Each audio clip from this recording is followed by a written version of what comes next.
Australian owned and operated, EcoStructures are the premier supplier of global experiential accommodation solutions. EcoStructures has developed a range of tents and cabins that are easily customisable to suit whatever your escape calls for.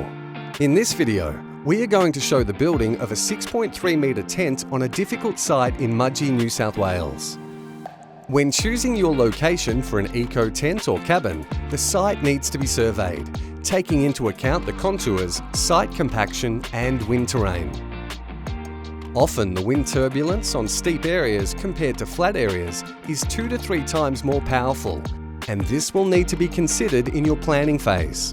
If you choose to use concrete footings, you will need to measure the footings heights to identify whether you need lift or bracing kits. This should be done prior to placing your order. This site is slightly unlevel, so requires some extensions which can be cut on site. A fantastic alternative to concrete is the EcoAnchor, an Australian invention handling 2 tonne of downward pressure and 4 tonnes of upward pressure as a starting point, which can be increased should larger loads be required. These are a quick, easy and cost-effective way to secure the building into almost any surface. Unfortunately, this site is too rocky, so EcoAnchors were not appropriate for this project. These can however be used in most terrains and soil types. Concrete footings can be done as a pad footing, or where the soil doesn't permit, a strip footing. Once the materials arrive on site, lay the tent or cabin out in position. All parts are easily numbered to be used for fast and efficient assembly. After fixing the footings to the concrete using concrete screw bolts, you can begin to erect the steel frame. Start with the subfloor structure and corner posts. Begin with the outer beams, securing your floor joists. Then place your cement sheeting and/or decking on top, which provides a safe working platform for the higher elements of the build. To begin with, it is okay for the frame to not be perfectly straight, and they should not be tightened until the whole frame is up. Brace kits should be installed early to ensure the building is sturdy on uneven sides.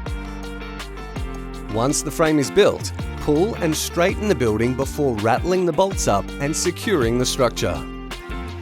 The next step is to install the canvas and shade sail. The canvas walls slide into the rope track, which is then attached onto the steel beams. Be sure that the canvas is not overstretched to avoid future problems with the zips. Next, the PVC or shade cloth is put on to give shade to work under and protects the canvas. Lay it on the roof folded out flat with a rope to pull it over the structure. Once it is close to the hook bolts, they can be wound into place. The sail should be tightened so there is little slack, but be careful not to over-tighten as this could damage the sail.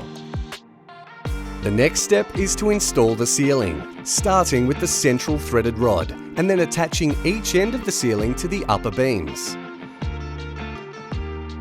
If you are using front glass doors, they will need to be set into the cement sheet. The glass doors can be fully manufactured and transported to site, or it can be flat packed to remote locations.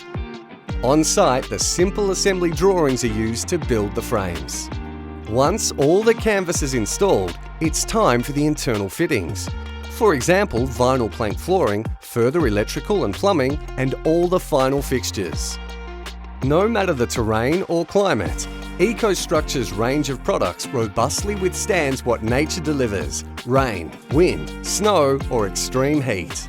From design to delivery, our team are here to guide you through the process. From floor to fly, we ensure everything is taken care of. From mountaintop to desert plains, EcoStructures will go beyond.